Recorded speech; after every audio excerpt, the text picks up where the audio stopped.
अभी तक हमने आपको 2 सीरियल किलर्स की स्टोरी सुनाई है, लेकिन आज हम जिस घटना के बारे में आपको बताने वाले हैं, जिस सीरियल किलर के बारे में आपको बताने वाले हैं, यकीन मानिए उसके लिए क्रूअल, क्रूअरसम, हॉरिबल, हॉरिफिक ये सारे शब्द बहुत ही ज्यादा छोटे पड़ जाते हैं। जी हाँ, बिल्कुल सही कहा मैंने और बिल्कुल सही सुना आपने। काफी सारी घटनाएं ऐसी होती है जिन्हें हम फिर भी पचा लेते हैं, डाइजेस्ट कर लेते हैं कि हाँ भाई इंसान इतना गिर सकता है या फिर ऐसी घटना हो सकती है, इसमें कोई बड़ी बात नहीं है। लेकिन आज हम आपको रशिया के जिस केस के बारे में बताने वाले हैं, जिस घटना के बारे में बताने वाले हैं, वो इतना ज्यादा अजीब है जिसके बारे में जानना तो बहुत दूर की बात है, सुनना तो बहुत दूर की बात है, कोई सोच भी नहीं सकता। जी हाँ, आज हम एक रशिया के कपल के बारे में बात करने वाले हैं जिनका नाम था नडालिया और डिमिट्री, जिसमें कि डिमिट्री एक बच्चा था 14-15 साल का जिसे बचपन में ही घर से निकाल दिया गया था, जिसके बाद वो दर दर भटक रहा था। और दूसरी थी नडालिया। नडालिया एक नर्स थी, काफी अच्छे हॉस्पिटल में नर्स थी, लेकिन बाद में उसे नशे की ऐसी आदत लगी कि वो एक नशेड़ी बनकर रह गई। जब ये दोनों आपस में मिले तो सच मानिए इनका फ्यूजन बहुत ही दिल दहलाने वाला था। इन दोनों ने लगभग 2 दशकों तक 30 से भी ज्यादा लोगों का मर्डर किया और उनका अचार बना डाला। और यहाँ पर उन्होंने उनका अचार बनाकर रखा नहीं, छुपाया नहीं, बल्कि अपने घर पर आने वाले मेहमानों को ही सर्व करके खिला दिया। मैं वंशिका और आप देख रहे हैं वैमको व्लॉग्स। तो ज्यादा देर न करते हुए शुरू करते हैं हम आज की वीडियो।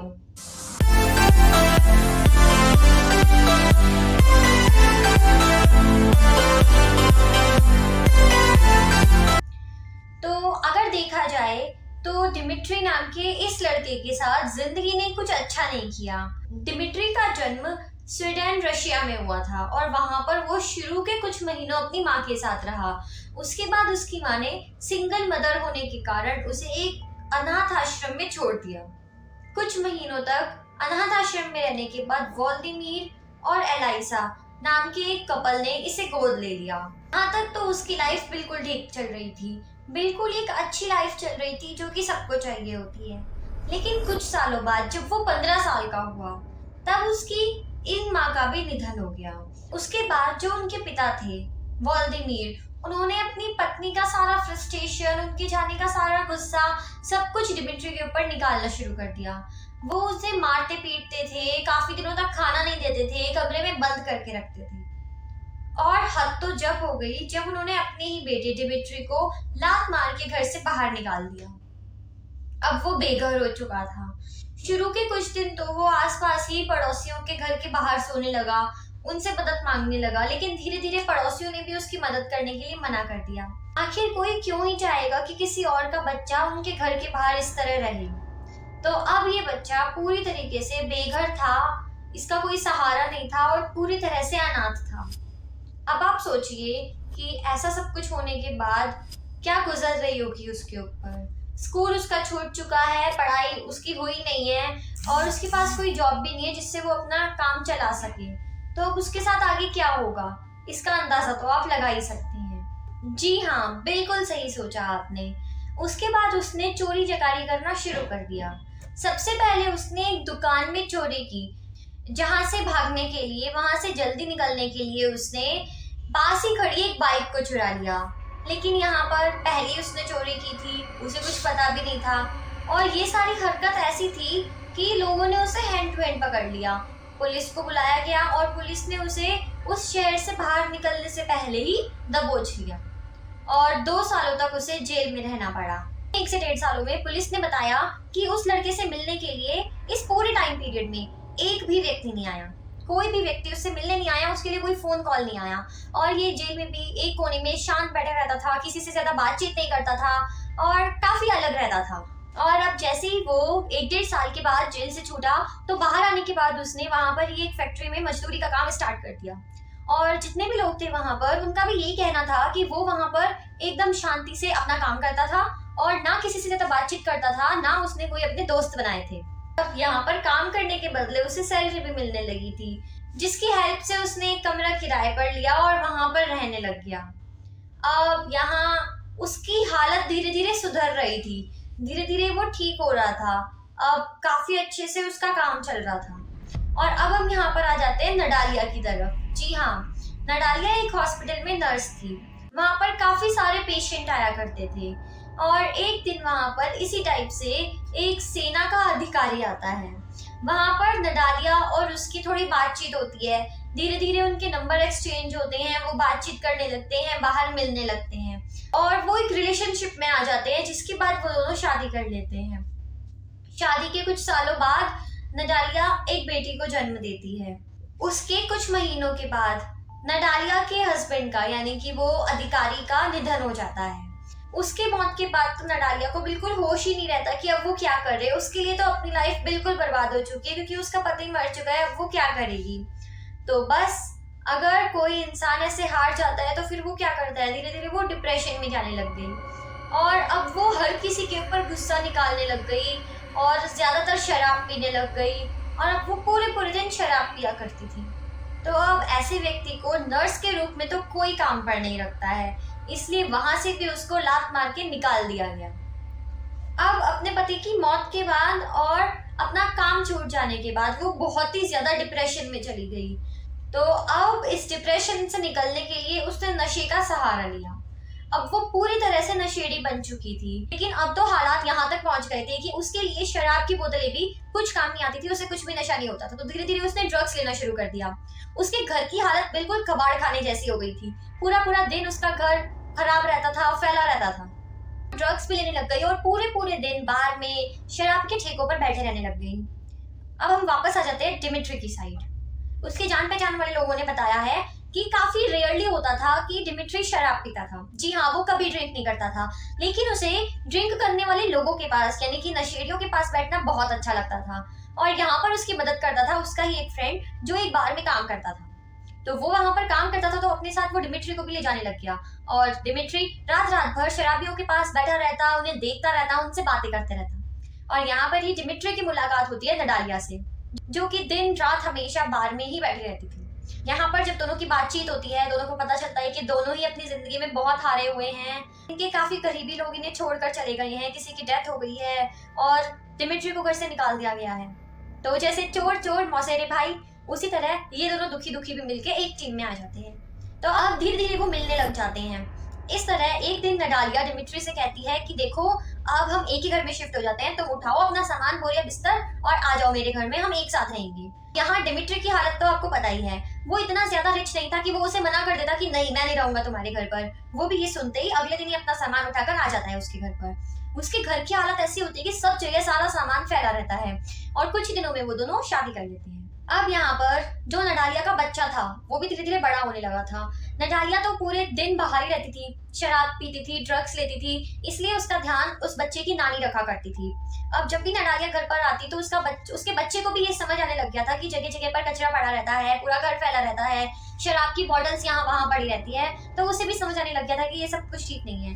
तो एक दिन तो उसने भी अपनी माँ से कह दिया कि मम्मी देखो, हमारा घर ये कितना फैला रहता है, आप कितनी ज्यादा ड्रिंक करते हो, आप प्लीज ये छोड़ दो, वरना मैं भी आपसे दूर हो जाऊंगा। अब अपने बच्चे से ये सारी बात सुनकर उसे भी थोड़ा समझ आने लगा था कि ये सब कुछ ठीक नहीं है। तो उन्होंने ये डिसाइड किया कि अब वो किसी दूसरे शहर में जाकर कहीं और शिफ्ट हो जाएंगे और यहीं से ही अपनी कहानी की शुरुआत होती है। अब जब वो दूसरे शहर में गए, उसके बाद ये कहानी जो मोड़ लेगी, उसको सुनने के बाद आपका दिल चाहे जितना भी मजबूत हो, लेकिन यकीन मानिए आपको धक्का जरूर लगेगा। दूसरे शहर में नए घर में शिफ्ट होने के बाद नडालिया और डिमिट्री आराम से रह रहे थे। डिमिट्री ने वहां पर एक कंस्ट्रक्शन साइट पर काम करना शुरू कर दिया था, लेकिन एक दिन जो होता है उसी से ही कहानी पूरी तरह से पलट जाती है। हम कहानी में थोड़ा आगे जाकर आगे की बात करते हैं। कुछ समय बाद एक दिन कंस्ट्रक्शन साइट पर सभी लोगों को एक मोबाइल पड़ा हुआ दिखता है, तो मोबाइल उठा लेते हैं और यहाँ पर मोबाइल में कोई पासवर्ड भी नहीं होता है। तो हम सभी लोगों की ये बहुत ही गंदी आदत होती है कि दूसरों की लाइफ में क्या चल रहा है ये जल्द से जल्द पता लगाया जाए। तो यही सोचकर सबसे पहले उस फोन को ऑन करके उसकी गैलरी खोली जाती है। यहाँ पर वो मजदूर जो फोटोज देखते हैं उनसे उनका दिल कांप जाता है। वहां पर एक लगभग 35-36 वर्ष के व्यक्ति की फोटो होती है जिसके मुंह में एक इंसानी हाथ है। कहीं पर लोग हैं जिनके बाल हटे हुए हैं, जिनके बाल उखड़े हुए हैं, हाथ पैर कटे हुए हैं, लाशें पड़ी हुई है, काफी सारी फोटोज होती है। इस तरह ये सब देखकर जल्द से जल्द वहां पर पुलिस को बुलाया जाता है। पुलिस वहां पर आकर नंबर के बारे में पता लगवाती है, ये पता लगाया जाता है फोन किसका है। तो पुलिस वहां पर आकर पूछती है कि ये जो डिमिट्री है वो यहीं काम करता है। तो लोग बोलते हैं जी हाँ, डिमिट्री तो यहीं काम करता है, अभी भी वो घर गया है, क्या ये फोन उसका है? तो पुलिस उन्हें बताती है कि जी हाँ, ये फोन डिमिट्री का है और आप हमें घर का एड्रेस दे दो। अब घर का एड्रेस मिलते ही पुलिस जाकर उसे घर से उठा लेती है। वहां पर डिमिट्री और नडालिया दोनों को अलग अलग कमरों में बंद किया जाता है और पूछताछ की शुरुआत की जाती है नडालिया से। नडालिया से इन फोटोज के बारे में पूछा जाता है कि ये उनके फोन में कैसे आई, कहाँ से आई और आखिर राज क्या है, बस बता दे। पहले तो नडालिया काफी नान ऊपर करती है, काफी मना करती है, लेकिन उसके बाद वो अपने ही मन से एक कहानी बनाकर पुलिस वालों के सामने रख देती है। वो पुलिस वालों से कहती है कि कुछ समय पहले वो डिमिट्री का फोन लेकर कहीं पर जा रही थी, तो जाते वक्त उसे रास्ते में एक लाश मिली, तो उसने ऐसे ही बस उसकी फोटोज खींच ली घर पर जाकर डिमिट्री को दिखाने के लिए, और उसने बस फोटोज खींच ली और ये फोटोज वही है। तो अब ये बहाना कितना ज्यादा बेवकूफ भरा था ये सबको समझ आ गया था और पुलिस को भी पता चल गया कि ये झूठ बोल रही है। अब जो भी पता चलेगा इसी से पता चलेगा। हैंड टू हैंड नीचे से फोटोज निकाल के उसे दिखाया गया कि डिमिट्री के मुंह में एक जो हाथ है, इंसानी हाथ, ये फोटो कहाँ से आई, और यहाँ पर वो पकड़ी गई। दोबारा से उसने एक कहानी बना दी कि मुझे नहीं पता ये फोटो कहाँ से आई, शायद ये डिमिट्री बहुत ही पागल इंसान है और काफी समय से हम एक साथ रह रहे हैं, लेकिन ये डिमिट्री अजीब अजीब सी हरकतें करता है, पूरे दिन घर में बंद पड़ा रहता है और मुझे नहीं पता था कि उसके फोन में ऐसी फोटोज भी है। मैंने जो आपको कहानी बताई है ये वही है, बस ये डिमिट्री का फोन है, मुझे इसके बारे में कुछ भी नहीं पता।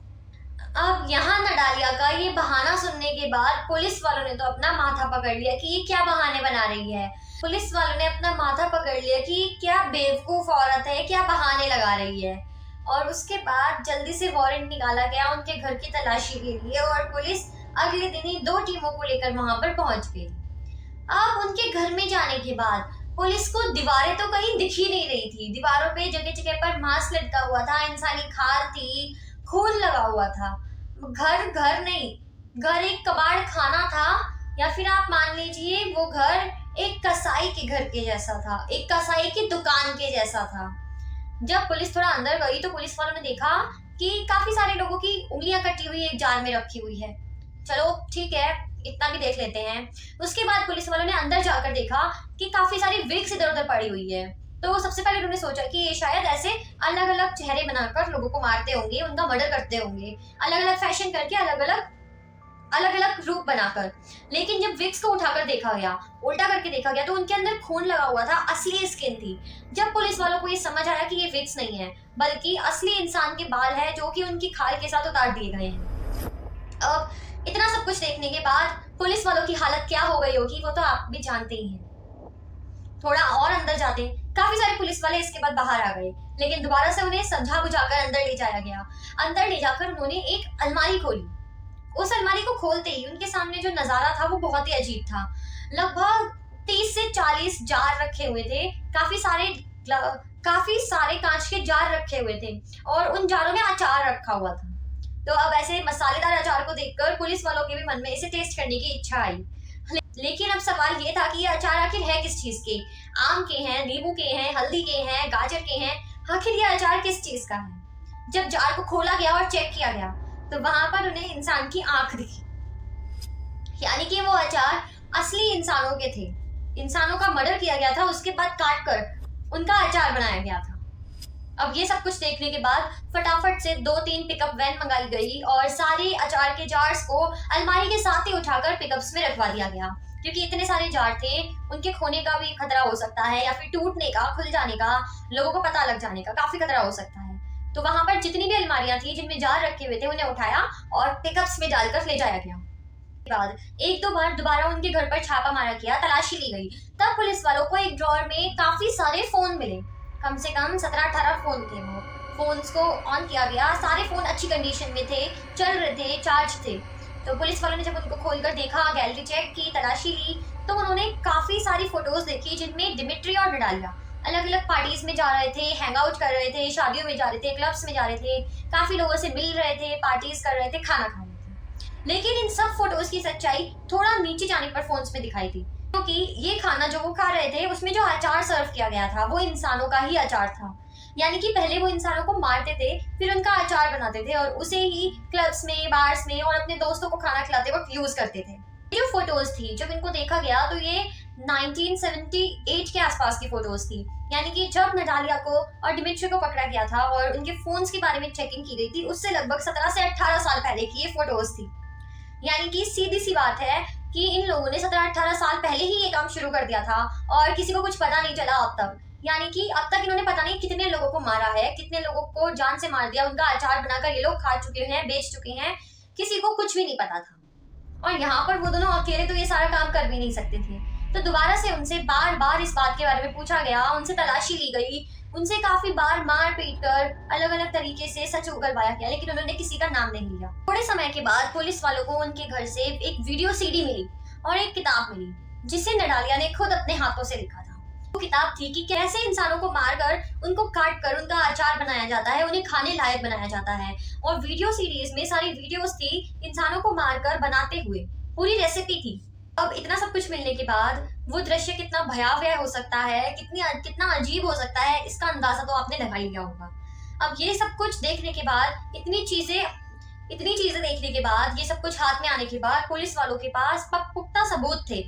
पुलिस वालों के पास पुख्ता सबूत थे उनके खिलाफ। तो सबसे पहले उन्होंने जाकर डिमिट्री से बात की। उन्होंने उससे कहा कि उन्हें किताब मिली है, सीडी मिली है, डीवीडी मिली है, जिसमें सारा सबूत है कि ये सब कुछ नडालिया ने किया है और उसका इन सब में